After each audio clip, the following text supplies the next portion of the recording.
The Plumbing Marketing Profits Podcast. Interviews with million-dollar-plus plumbing and HVAC business owners on how they market and grow their companies in today's economy. Hear directly from the most successful leaders in your business and discover what they are doing to keep their phone ringing, trucks running, and businesses booming. With your host, Josh Nelson. All right, well, thank you so much for joining me on today's episode of the Plumbing and HVAC Marketing Podcast. Today, I'm super excited to be interviewing Richard Saad from Nick's Plumbing. They're a full-service plumbing company based in the Houston market. Nick, thanks so much for joining us today. Thank you for having me. So the way I like to start these interviews, if you don't mind, just kind of give us a high-level background, kind of where your company's at, how many trucks, how much revenue, some of that type of information. Sure, absolutely. We are currently at 16 trucks, but we're not running all of those. We're running 14. Okay. Houston's been a tough market, and I've got 2 trucks ready to be filled. So if you're ready to come, I've got a truck for you. And so a little bit challenging these days in the Houston market. Finding good techs and keeping those trucks full with good guys, right? Absolutely. No doubt. Absolutely. And the real challenge, too, is I'm a big training company. I still believe in training. And a lot of these companies in Houston have gotten away from training. But I am a firm believer in it. But the challenge that I've been dealing with the past 10 years is I get them trained up to where they're able to take the keys to that vehicle, and then someone comes in and offers them just a tad bit more, and they're gone. Mm-hmm. And that's the real challenge, and that's why most of these companies in Houston have quit training. It's happening all over the place here. And then you try to keep them, and the only way you keep them is you just start getting in a money battle, which is a losing battle anyway. So it's kind of like, Josh, if you had a company over there and you're at X amount that you've taken my guy for, and then I'm trying to keep him, and okay, well, what's it going to take to keep you? Well, it starts becoming just a game at that point. It's just a losing game. And then all of a sudden you're overpaying for something that you're not going to get the results from. Right. So it sounds like you're still making those investments and building those guys from the ground up, knowing some percentage of them are going to wind up getting kind of taken by the competition. Absolutely. Yeah. That's a good way. I've got 4 right now in training, and 2 of them are going to be coming out of training. They probably have about another 12 months. But, I'm kind of gearing myself up of what I'm going to do different this time to where I'm not going to lose these guys. Yeah. The issue is when they go to these continuing ed classes, guys are in there, they start bending their ears. Hey, you need to come over here. This is a great place to work. And next thing you know, they're like, oh, well, Nick's hasn't taken care of me for 4 years. But they're failing to remember they've been in training for 4 years. Right. But that all goes out the window. Yeah. Well, I'd love to hear in the comments, for those of you that are joining us live or listening to this after the fact, if this is something you've dealt with in your plumbing or HVAC business, what are you doing to put an iron fence around those techs to make sure that you don't plant the seeds and wind up seeing them go somewhere else? And maybe we'll talk a little bit more about this as we go, Richard. So 16 trucks. Tell us a little bit about how you got started. Like, what was your background? How did you get into this business in the first place? That's a very interesting story. Good. By trade, I was not in plumbing. Okay. I'm actually a financial technical guy. All right.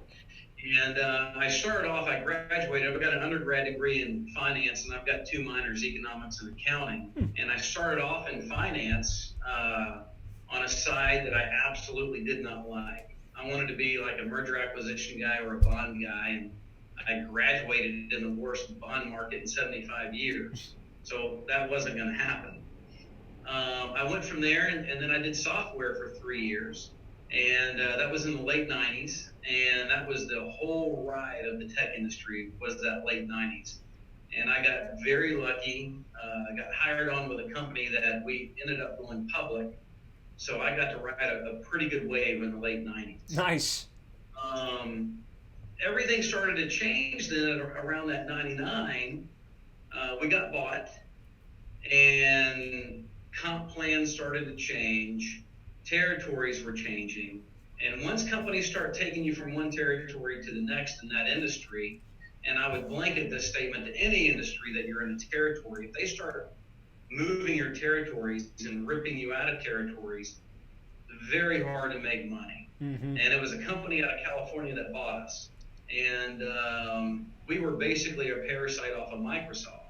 So it was a great products, but they made it where you just weren't going to make money anymore. And then finally, I was senior level by this point, and they started taking me to different territories, and that was just kind of the end of that ride. And I had enough money saved up, and I decided, I was almost 30 at that time. I decided, I've never had a break. All I've done is work. I'm going to take 6 months off. And this guy who owned an AC plumbing company in Houston, I'd been around him for years, didn't really know him well, but he heard that I am now unemployed, and he had not really made any money, and asked me to come down there and look at his books from a financial standpoint and make some suggestions. Well, but then he couldn't afford to pay me, and I'm starting to think, well, I don't have anything else to do, so that'll occupy my time a little bit until I'm ready to go find another software career, right? Yeah. So I go down there, and the third day I was there, I knew exactly what was wrong with this company. I start making changes, start making recommendations on, okay, from a financial standpoint, here's what you need to do. Business standpoint, here's what you need to do. Started helping him work through those issues.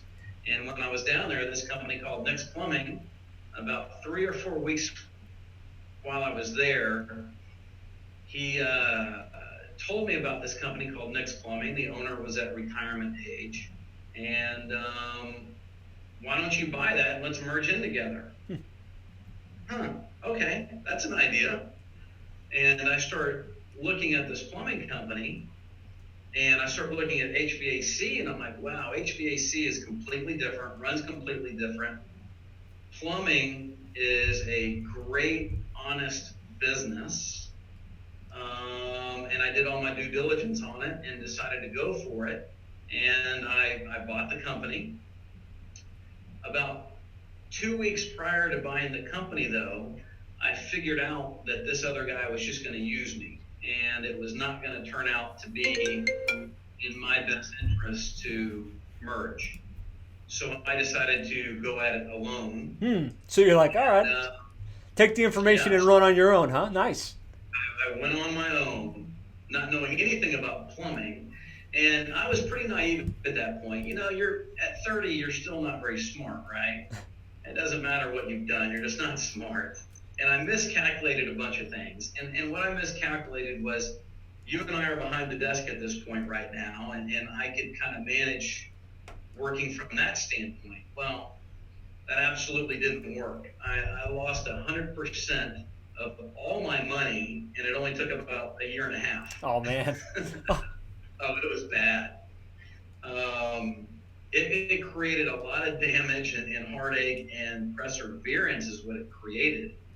And I had Dad co-signed on notes to buy this company. So there was zero option of failure. I just had to grind through it.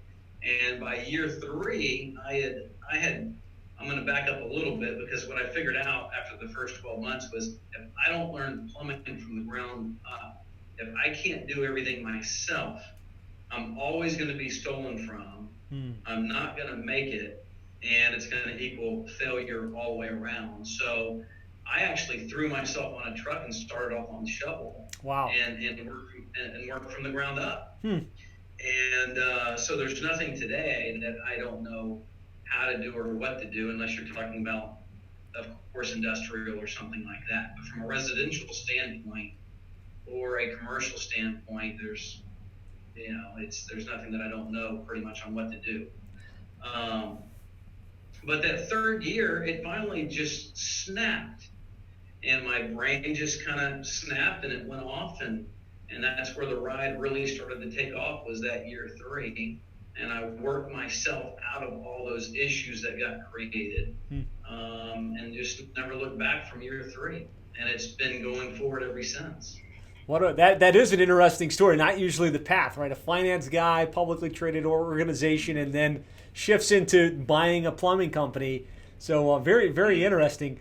How much was the company doing when you bought it? I think you said back in 1990. And what's it doing these days? It was 2000. Bought it in the first part of 2000. So if I said 90, I'm sorry. No, I might I have meant to say 2000. It's kind of interesting because this guy was a two-man truck company. And as you're aware of, most of these one-man or two-man truck companies don't really have accurate books. So from a acquisition standpoint, I got it very inexpensive. Okay. So that's kind of a loaded question because it was really hard to say what kind of revenue that he was doing. Right. Cash transactions. A lot of that was not on the books. Right. Right. So I did take a chance. I did take a risk, and it ended up coming. It was his numbers that he was telling me at that time were accurate or fairly accurate. But now what he was taking home in income was a lot different. So, but the multiples that I was able to buy the company for were a lot different too. But in saying that, I was very fortunate that I did get it for what I got it for, because I did have fraud. I did have some things happen to me at the get-go that created another heartache, and I didn't really realize this. Your viewers have seen my last name, and my family heritage is Lebanese. Well, this guy was a Greek. Well, I didn't really realize that a lot of his clientele were Greek, and they only do business with Greeks. Oh. So I lost about 40% of the clientele from day one. Wow. They would not do business with me. They only want to do business with Greeks. Kind of interesting, isn't it? That is interesting. So, if I had paid full value and all of a sudden 40% just got cut instantly. Bad news. Ooh. But it was already bad news to begin with that I had to work out of, and then that would have just extrapolated and compounded the issue. But, it's like anything else. I just persevered and kept working and just never giving up. Well, that's great. So basically from a two-man operation to a 16-truck operation, that's some massive growth over the last couple of years. Absolutely. I had tremendous growth at about year 8, and my infrastructure was not great. So I slowed things down a little bit, and then I proceeded to go through even more failures because I was hiring operation managers and paying them very well, 6 figures, to help me. And these guys absolutely just couldn't do the job. And these are guys that were high up in other companies as well. And so I went through 4 of those. So if you look at multiple years, the next, from 08 to 13 or 14, I was having these failures with 4 ops guys. And then I just took it back over myself. And which was, I wouldn't really recommend that because I had moved up and I was trying to keep going from that. But I had to throw myself straight back into the day-to-day, second-by-second operations. And I did that until 2 years ago. And now I have found a fantastic operations manager. And he can handle the 16 trucks with no problem. Nice. So now I'm starting to climb up again, and I'm really focused on working. Instead of working in it as hard as I was, I'm now again focused working on it. Fantastic. So great background. We got to get a sense of where you're at, some of the struggles over the years. Obviously, you're at a better place now, and the company's continuing to move in a positive direction. I'd like to shift our focus now to marketing. Right, the whole purpose of this podcast is how are companies like yours marketing to keep the phone ringing, to keep the trucks running, and really to keep the business moving forward. So for me, marketing breaks down to 3 core elements: market, message, and media. Right, market being who it is that you sell to and kind of the unique demographics of those ideal customers. Message being what you say, how you position yourself that makes somebody want to choose Nick's Plumbing versus all of the other options. And then the media comes into play. Like, how do you get that message in front of that ideal customer what's the marketing mix look like? So let's start with your market. How do you define your ideal customer there in the area that you serve? Early on, when I first started, I made the decision to where I need to, instead of focusing on everything, I need to pick close to home areas to really focus on and spend my money that I didn't have, because remember, I lost it all. Yeah. But really focus on where I was. And currently, the old owner was in the Houston Heights, and he had been there since 1979.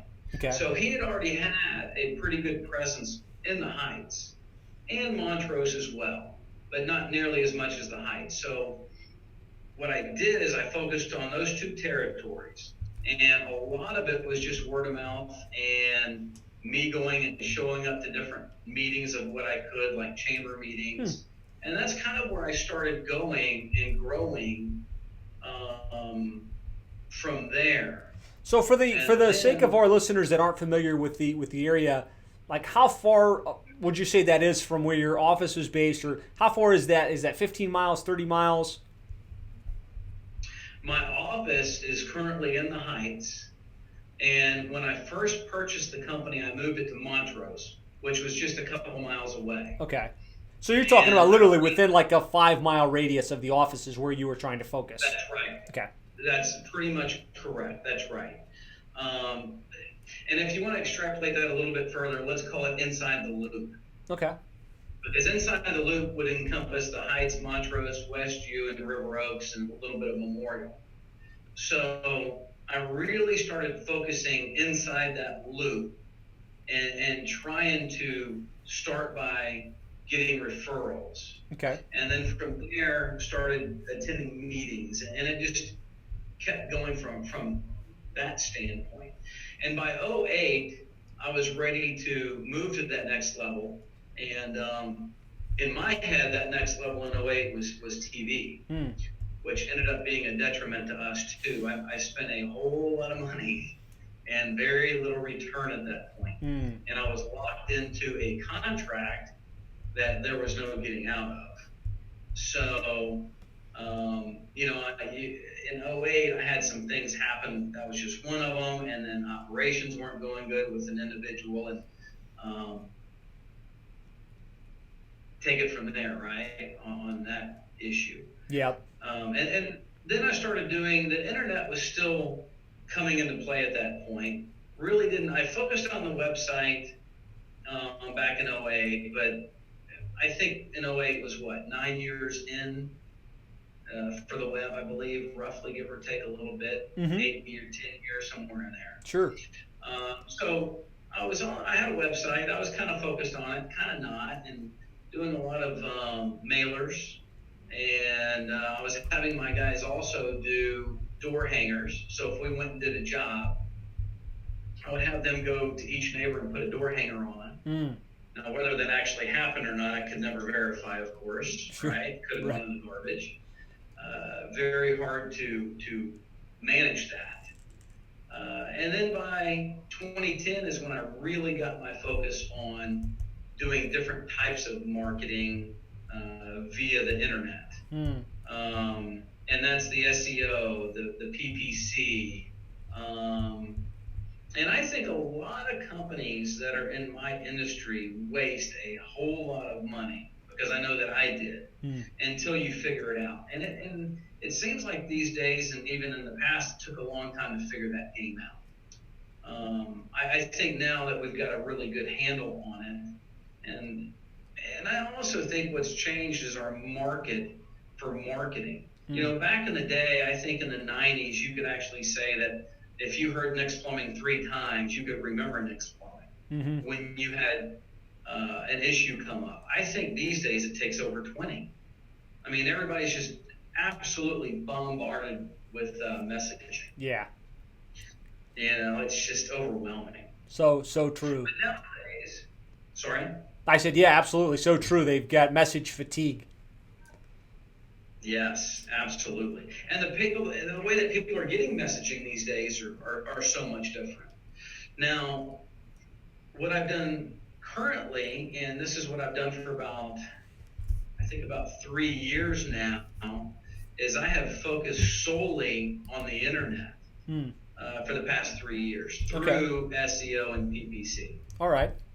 And really focused all of my attention and money into those. Okay. And in saying that, I've done a little bit of radio. I still do a little bit of radio. Now that we have this down and our SEO and our PPC are in line and everything's ginning pretty well, I'm hitting the TV and doing TV again. Okay. But I'm very targeted on what we're spending and where we're spending it on the TV. So I'm still keeping it local in our territory. So Because local still within, let's say, that 5 to 10 mile radius, or are you going after the greater Houston area with the TV? That 5 to 10 mile radius. Okay, cool. Yeah. And really focused on trying to capture more services in that area. It's kind of interesting the way that I view it. Currently this year we should fall 6.5 to 7 million in revenue. And out of that 6 to 7, let's call it 6 to 7 million in revenue, out of that, we still have no market share in our territory.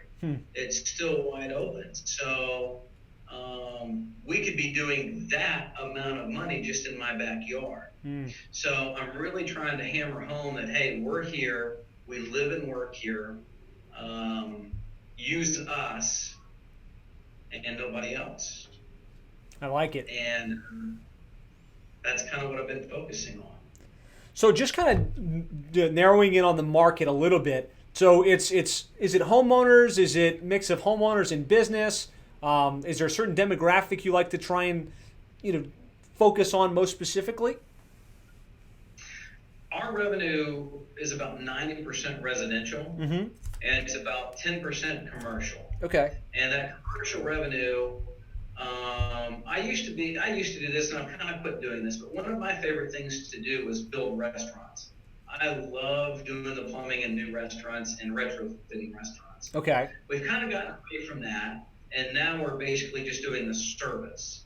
So we service quite a few restaurants, quite a few commercial facilities in our territory. Okay. But it is a very small percentage of our overall revenue. I am now focusing on getting more of that revenue. That revenue is a little bit different. It's not as personal as residential is.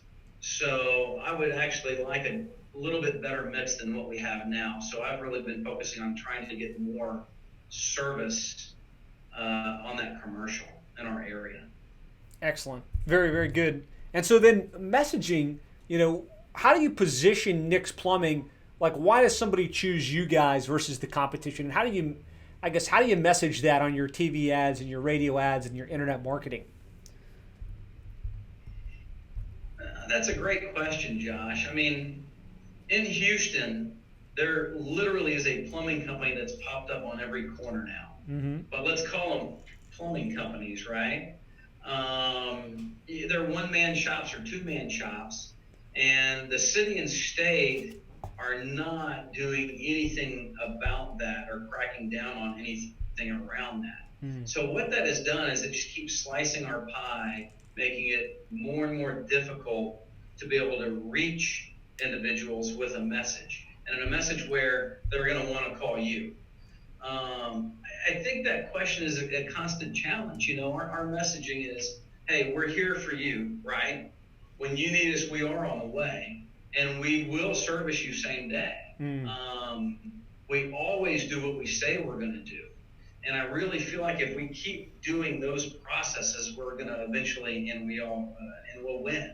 Yeah. But the challenge these days is it's basically like attorneys. An attorney now is on every street corner. Yeah. And now plumbing has become the same. So how do you differentiate yourself from that guy on the corner that's across the street? It's been a challenge. It has. And all I can say is it's keeping a consistent message that I've tried to keep, that we're on the way, and we consistently do the right things, eventually should produce winning. Got it. Excellent. Great, great insights. So you mentioned a little bit about the media and the mix of things that you do. Sounds like it's predominantly internet marketing with a little bit of TV and a little bit of radio. If I kind of drill down a little bit, you mentioned direct mail. What are you doing along the lines on direct mail? I've really stopped doing direct mail, Okay. except two pieces. And this has actually been successful for us. I send out a 4th of July card, and I send out a Christmas card. Okay. And it depends on how many I send out. I might send out 5,000 for July 4th. I might do 10,000 for Christmas. But I do perforated coupons to our existing client base. Okay. So I only send them to our existing client base, and that's worked out really well. Okay. But as far as just a direct cold piece of marketing, I've stopped that. Okay. Now, what I have done is email. I've just started this, and we did our first one about a month ago, is email marketing. Mm-hmm. And sending it out. Right now, we're sending out to our current clientele. We've got some good responses off of it, but I would like to take that email marketing and extrapolate that into cold email marketing, where Sure. people really don't know us. Mm-hmm. We haven't gone there yet, but I'm going to go there. Excellent. And what's the message in the email marketing? Is it a newsletter? Is it a personal letter from you, or is it more like a very similar to what you were sending as a postcard? Informational piece mostly. You're talking about to our existing clients? Yep. Informational piece. Okay. That, hey, we're here for you. We've got a VIP program. We want you to join. The first one that we did, I'll tell you what it was. It was just an informational piece that we're here for you. We've got a VIP program. Within this VIP program, you're getting all of these benefits. Join us today for this, and you're going to enjoy these benefits and this percentage off. We had pretty good success off of that. Nice. Yeah. In the next email piece that we'll probably do is another type of informational piece. I'm trying to kind of stay away from the salesy approach. Mm-hmm. I think people are so turned off around that these days that, if I just help them with information of, hey, it's winter time, and are all your pipes insulated properly? You need to go check. If not, here's how you can do it, or you can call us, and we're going to be on the way right now and get that done. Yeah. Things of that nature is more of what I'm focused on versus, hey, I've got these reading glasses and you need to buy them. Yeah. Yeah. And that's the best way to do it, and it's a great strategy that you're starting to leverage email. I love that. It's just so low cost and so high impact that it's good that you're delving into that. You mentioned something that you guys are doing that I thought was really interesting. You've got a video studio set up in there. You're doing Facebook Lives. I think that's really on the cutting edge for most plumbing and HVAC companies. Can you talk to me a little bit about what you're doing with those Facebook Lives and what the strategy is? Super excited about that, Josh. Actually, we started those back in April. The idea just came up that I want to get some more messaging out. I want to show people how to do some more things. I want to talk to some more people. And then it just kind of went from there. And we're like, okay, let's what's the platform that we can use? We can podcast. What do you want to do? And I've actually I've been on the radio, and I used to do a show. And I didn't speak of that earlier, but I did a show for about 3 years. Okay. So I understand how the podcasting works, somewhat. But this whole idea of doing this live video like you and I are doing today just came up, and then we figured it out, and we just did it, and it just keeps getting better and better. And I have a co-host, John, which is my operations manager. We play really well off of each other. And we allow people to ask us questions. We'll answer them. And it's exciting. We've been doing it since April. And we pick topics that are maybe important to you, maybe not. But I'll give you an example. Our topic yesterday, we do them every Thursday at 11. But our topic yesterday was over tubs. Well, you might not have an interest in tubs. I try to keep it to 15 minutes. I don't want to go any longer than that 15 minutes. But we talked tubs yesterday. So hopefully the people that want to watch and understand a little bit about tubs of what can go wrong, how much you can spend, or they want to ask us questions about it, they'll watch it. If not, next week we'll do one on, let's say, kitchen sinks. So every week we're picking a topic, and people can choose to, if they're interested in the topic, watch it. If they're not, they will eventually, hopefully, have one that they're interested in. That's awesome. I love that you're doing that, and you've made an investment in sound equipment and lights, and you're doing it consistently. So very, very cool stuff. I didn't mean to cut you off. Keep going. It sounded like you had another thing to say. No, it's good. And now we're actually, I'm having so much fun doing it that we're about to take it to a whole different level, Josh. I can't wait for you to see it. It's going to take about 2 months. Okay. But it's going to be a production set. It's going to be really cool, and I'm super excited about it. We purchased a lot of things yesterday, in other words. Nice. And they'll be here next week, so it's going to be exciting when hopefully you'll watch one and see the difference between now and 2 months from now. Fantastic. But it's interesting. We have been getting questions. People have been watching it, so there seems to be a need for it. So I'm going to keep going, and it's like I will always tell you, Josh, I'm going to do it till it's just not fun to me. Mm-hmm. When it becomes not fun is when you'll see me not do it anymore. Yep. And what's cool is, you get the live audience, you get to put out great information, which positions you guys as the experts. And then, of course, you could always syndicate the video, too. You could download it and put it on YouTube. You could put it into your email broadcasts. You could embed it on your website. Are you guys doing some of that stuff at this point, or what are you guys doing with the broadcast after it's complete? We're doing all of that currently. It goes onto YouTube, goes onto our Facebook. Of course, it'll get pulled down and then reposted. And then it goes onto our website as well. So we're doing all of those platforms, pushing that messaging out. I know that Ursula has boosted it before. We haven't really been doing that lately. Okay. We know that there's that option there to boost. I think we're going to wait probably to boost anything until we get the studio done.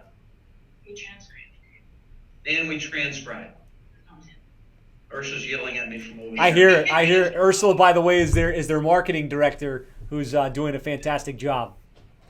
She is, yes. Ursula's been with me now for a couple years. Super excited about that. She actually worked for a company that used to do all of our PPC. Okay. And she left them. She was not my go-to person there. I had another person there that helped me.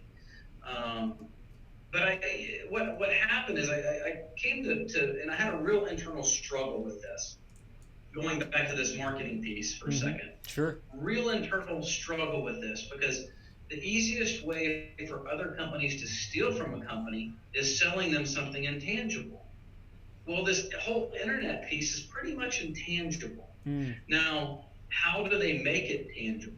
And how do they make it for you and I, where they say, oh, look at these pretty reports. Look how many calls that you got. They're trying to make it tangible, but they can also make it look like the way they want to make it look like, right? Mm-hmm. How many impressions did you have, Josh? Look at this. We showed you. You've got 2,000 impressions. Yep. Oh, okay. Well, great. I guess I should keep spending $5,000 a month because I got that. You just don't know. Right. And it's very challenging. So I decided I had 4 relationships that I've had for a long time. I terminated all 4 of my relationships. I pulled all of that money back in-house. I hired Ursula. Her and I sat down, and she got thoughts and feelings out of me of the directions and what I wanted to accomplish and do. We then discovered the SEO company that we had hired was absolutely not doing their job and just taking money. And I was spending $5,000 a month on that, just on the SEO part. Maybe not that high. I think it was maybe 4, but somewhere right in that arena, and saw nothing from it. And the issue is they can make it whatever they want to make it, because you don't know, because it's intangible. Right. So, I'd already made the decision that I'm terminating all of this help and all of these companies, take the money back in. So we have hired our own SEO guy. Ursula manages that. We have hired and not rehired, but hired new companies to help us from an outside standpoint. And then we have our own graphic designer on staff. Nice. So really interesting times the past couple of years. I can tell you that. Now we're getting into videos. I love it. I love the control you guys have over the content creation specifically, and the way that you're creating content and syndicating the content is very cutting edge. And not a lot of plumbing companies have started doing that yet. And I think that's going to position you a couple years ahead of the competition, at least. I hope you're right. And I firmly believe that too. And that's one of the reasons and it goes back to, it's extremely challenging these days to get yourself set apart from the guy on the corner. Yep. Well, I firmly believe everything that we're doing today, I think we are showing people why we are able to fix their issues at their house.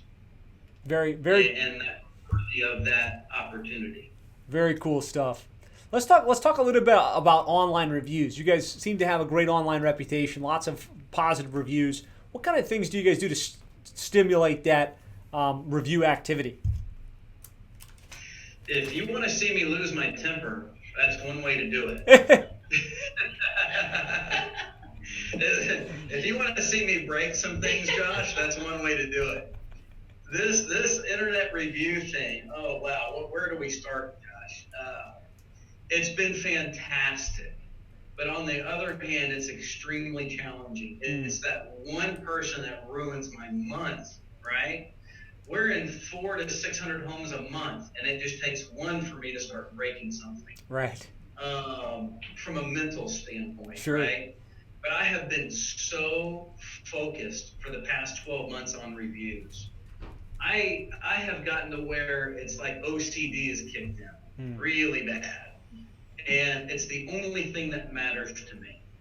And I know that I'm going against a 20-pound gorilla. And who is that? It's Google, right? They're controlling our destiny. They're controlling truly how I'm presented to you and the customer, right? Mm-hmm. So I have been so focused on making sure I'm giving them bananas and making sure, right, that I'm doing what it takes. And we've got software inside of software that I've had for not 2 years now, probably a year to 18 months. It's a bolt-on software to where if we come to your house, Josh, we perform the service. As soon as my technician closes that ticket, you get a text message for a review. So my technician can stand there, and I've got kind of an issue because there's a 2-minute delay, and that's a problem. So I'm trying to make it instant, which is kind of challenging right now. But so my technician has to stand there in front of you for 2 minutes, kind of twiddling his thumbs until this text gets there. But it makes it so simple because you're already logged in on your phone. You just hit Yelp. It's Yelp, Angie's List, Google, Facebook, and what's one more? The other one is City Search, and one more, Maps, I think. So you pick whatever you're happy with. Now, I want you to kind of go to Google because they're the ones I got to make happy. Mm-hmm. So, but we let you choose where you want to go, and they can instantly get it done. Nice. I have been really focused on that. Good. And that's why you see our reviews different today than where they were 12 months ago. So, he can hear you speaking. I thought you were saying something, so I was trying to listen in. Yeah, or speak up a little bit. I was just saying that we make it a point to respond to all of our reviews, whether they're good or bad. Good. That's right. And we respond to every single one of them. Nice. But it's really interesting as a business owner, Josh, that, it's that one bad apple. And I'll give you an example. We just did one, a $375 service. We found a broken part of the sewer. We gave him a price to replace the entire sewer because it was old. It needed to all go. Now, did my guy make a mistake? You can argue the point where why didn't you just give him a price for a repair versus replacement? Well, he didn't do it because the material was 1930s, right? Yep. So the correct thing to do is replace the whole thing. Well, this guy went on. Are you familiar with Nextdoor? Yep. Okay, he went on Nextdoor, which is very critical in our area, and just absolutely lambasted me. I'm talking, we are the biggest thieves ever. He went and dug it up himself, right? And nobody should have to spend money on doing this. And I mean, it just was, I'm like, oh, okay, I'm going to fix this. Let's call him back and give his money back for free. Let's give him a whole sewer line for free. Tell him to take that off Nextdoor. We didn't do anything wrong. Take it off. I'm going to do everything for free. I just need it out of my hair. He agreed to it. We did all the work for free, and then he won't take down his review. He still didn't take it down?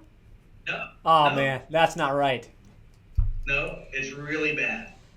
So now I've learned another lesson. You take that down, and I'll do everything for free, even though we didn't do anything wrong. Yeah, that's kind of where it's at. Once it's down, yeah, that's frustrating. So, yeah. So basically, he got $3,000 worth of work for free. That's wrong. Yeah. So, yeah, but that's the challenge because people can go online and say whatever they want to with very minimal consequences. Whether they're right or wrong, there is no judge and jury out there saying, okay, that's not the way that it happened. So they can go make up whatever story that they want. And I think in plumbing these days, you're finding that more and more. And I think where you're seeing this on these online reviews is they need the work done. A company, XYZ company, charged them, let me just use an example. Let's say $500. They need the work done. They say yes. They sign on the dotted line, get the work done. They pay, then you go away, and then they're very unhappy with what they paid originally. They go online trying to strong-arm these plumbing companies for a refund. I think you're starting to see more and more of that. Taking advantage of the Really system. disturbing to me. Yeah.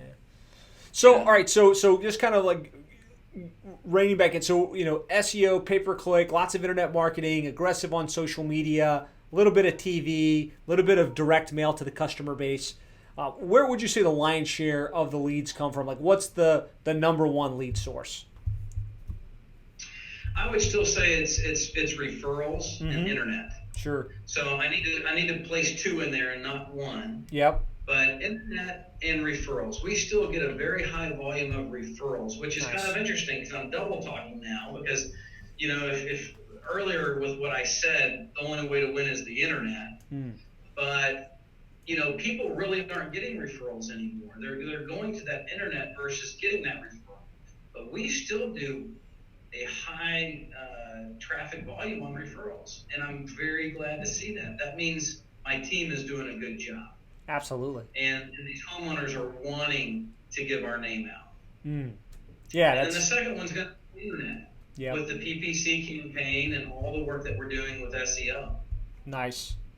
You mentioned SEO to me is the most important piece to the entire puzzle. Nice. You'd say that the quality of leads you're getting from SEO, the volume of leads you get from SEO is still pretty significant. Significant and better than PPC. Yeah. Yeah, it's interesting. Even with Google changing the algorithm, where on mobile you've got the paid listings in Houston, you've got your local service ads. A lot of people would argue SEO is going away. Nobody clicks the organic listings, but the fact is, most people still scroll right past those paid listings to the map and the organic listings, and it sounds like that's proving out in your case, even in today's market. Correct. Yeah, I firmly believe exactly what you said. It seems like it's a different caliber of buyer that's looking at the ads versus organic. Yeah. I don't know how to explain that. I don't have any data to back it up. It's just a feeling. But, if I correlate from an ad buyer to somebody who found me organically, it seems like we're more successful with a person that found us organically than we are the ad buyer. Yep. Yeah, it's funny that you say that, and it seems like it's the case. We're trying to get more data to back that up and show that the case is your organic traffic, your organic visitor is a higher caliber, a higher quality than a paid listing. And I believe that's true as well. I find that interesting, and I haven't been able to figure out why that is. Then in saying that, I feel like that I can't stop PPC, because as soon as you stop the PPC, it might work differently than what I'm thinking today. So I'm scared to stop that PPC. Well, you want to do both, especially at your size, right? You want to be showing up all the places your customers are looking, right? So you want to be in the paid, you want to be in the local service ads, you want to be showing up organically, you want to be coming up in the directories like Yelp and Angie's List and Nextdoor, like you mentioned.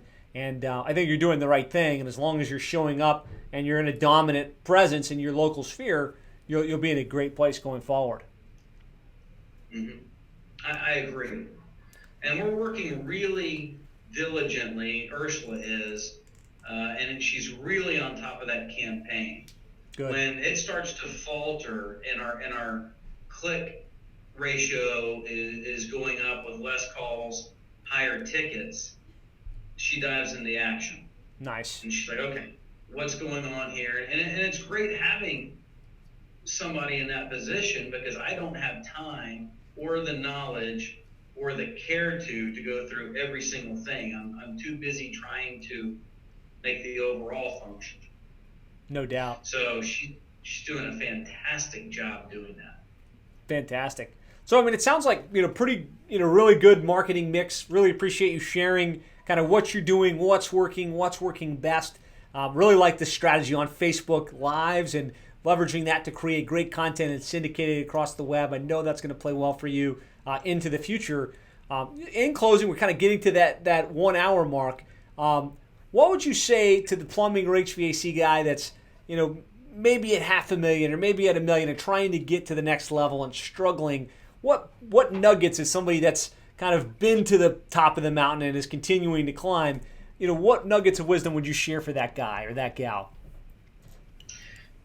I think I can sum it up with one word. It's perseverance. Don't ever give up. Don't ever give up. It is, you will always waste money. You will always throw money against the wall. And it's very easy to walk away and not do anything because you failed. Don't take it as failure. Take it as a learning experience, accumulate a little bit more money, and go try again. And don't ever give up. That's what I would tell you. And eventually something is going to work for you. Either your messaging changes, your response changes, something will change, and eventually something will work for you. And going from that 500 to the million to the $1.5 million, you're going to hit tremendous roadblocks. You're going to hit staff roadblocks. You're going to have all these things in the way, and you have a choice whether to give up or you don't. And what I would tell you is don't give up. Keep going. Powerful. And you're a great testament for that, right? For having had those struggles, continuing to get through, figure out, and make it to the other side. So great feedback. Thank you so much for sharing. Guys, if you guys got value from this session, be sure to reach out to Richard. Be sure to thank him for sharing his time and sharing kind of his experience. If you want to hear more interviews like this, go to plumbingmarketing.net. You can hear interviews with highly successful plumbing and HVAC business owners. Subscribe so you'll get alerted as new episodes are posted. Be sure to join the Plumbing and HVAC Marketing Mastermind Facebook page where you can engage with other highly successful plumbing and HVAC entrepreneurs as well. So thanks for joining us live. Richard, thanks so much for your time. Ursula, thank you for setting this up, and we will talk to you guys later. Thank you, Josh. Have a great afternoon. Take care.